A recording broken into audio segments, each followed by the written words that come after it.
Don't buy a home in 2023. Owning your own home has certain benefits. For one thing, you don't have to follow rules imposed by a landlord. That's your call. You can also deduct interest on your mortgage as a tax benefit. Many buyers missed out on buying a home in 2022 due to high borrowing rates and home prices. But will things improve in 2023? Home prices have hit record highs across the nation in recent months, putting some much-needed pressure on the housing market.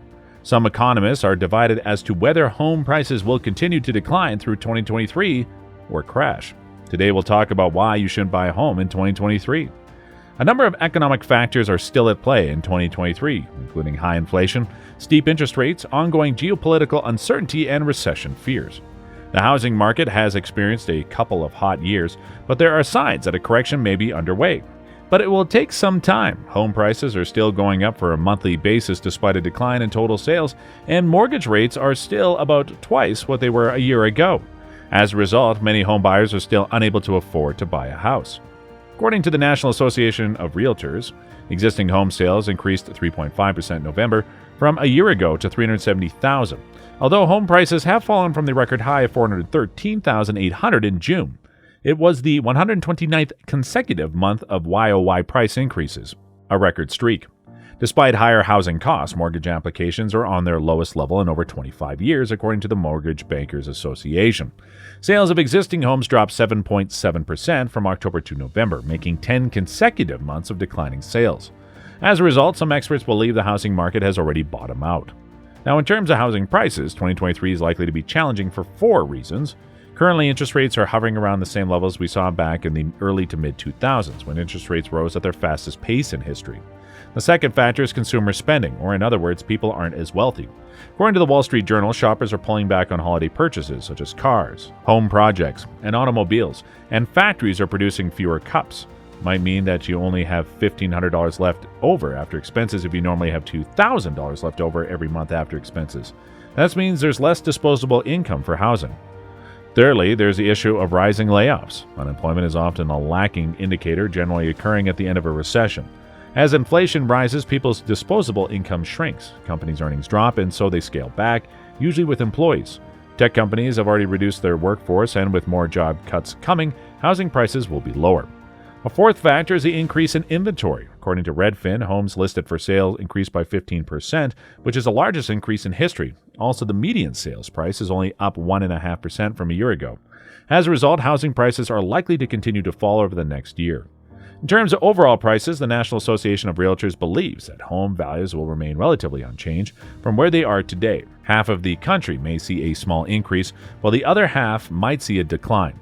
Their prediction is that mortgage rates will fall to around 5.7% by the end of the year, resulting in a more normal housing market.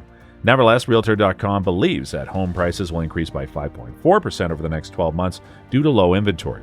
For 2023, experts believe prices will decline moderately across the country. Vacation destinations will be hit hardest, and buyers will benefit most from the decline in prices. It is estimated, however, that housing prices will rise by another 4.1% through October 2023, based on the final consensus from CoreLogic. These appears to be a general consensus that appreciation of housing values is local. Despite the likely 5 to 15% drop in coastal markets, other parts of the country could remain the same or even increase. As we move forward, let's talk about rent. Rents tend to be extremely stable and tend to be a lagging indicator when times are bad. During the 2008 financial crisis, rents actually increased, but didn't drop until 2010. Why? Because when prices fell and people lost their homes, they began renting, which drove up rents. It wasn't until those tenants began buying their own homes several years later and prices began to fall. The rental prices suddenly began to drop. Today, however, something else is happening. As RealPage found, national asked rents dropped 0.59 in November. But the primary reason is because renters are turning to buyers, but rather because there aren't as many new households formed. In other words, people are either returning home to their parents or living with others instead of living on their own. Across the country, the first to see rents decline year over year is Phoenix and Las Vegas.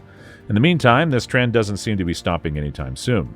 There are more than 917,000 apartment units on the way that will be completed by the second half of 2023, which is a 40-year high. There's a lot more inventory coming on the market, but not enough to demand to rent out. The interesting part is that less than half of landlords across the U.S. raised rent by more than 3%. The other half raising rent by less or even nothing as the economy slows down. A recent analysis of the data reveals that most headline rent increases are due to tenant turnover, not increases on existing tenants.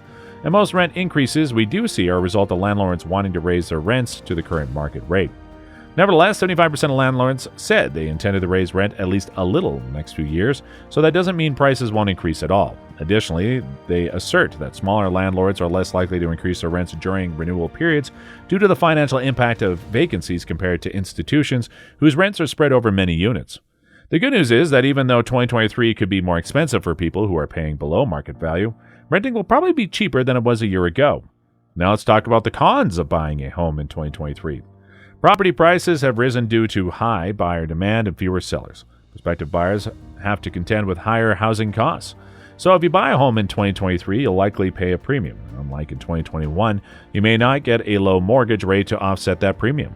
As of November 2022, a median existing home price was $370,000, up 3.5% from a year earlier. And the market is still a seller's market, so buyers are going above the asking price. It's also important to consider the limited number of housing units available. In November, there were 1.14 million available homes, a decrease of 6.6% from the previous month, and only a 3.3-month supply of homes. For there to be enough inventory to meet buyer demand, there usually has to be at least a 4-month supply of homes, and sometimes there needs to be a 5 or 6-month supply to equalize the market. There was no housing boom in 2022, and there was no fall listing surge. 2023, we might see a gradual increase in housing inventory, but home prices are likely to remain high until then. The rise in mortgage rates has created multiple affordability issues for home buyers. What is the best time to buy a home in 2023? Home buying, no matter the market, is a very personal endeavor. Because homes represent one of the largest purchasers in a person's lifetime, it's important for them to be financially prepared. Based on your down payment and interest rate, use a mortgage calculator to estimate your monthly housing costs. It is not a good idea to predict that prices will fall in a year's time. According to Neda Naveb, president of the U.S. region at Compass, a real estate tech company, buyers sitting on the sidelines today may end up disappointed.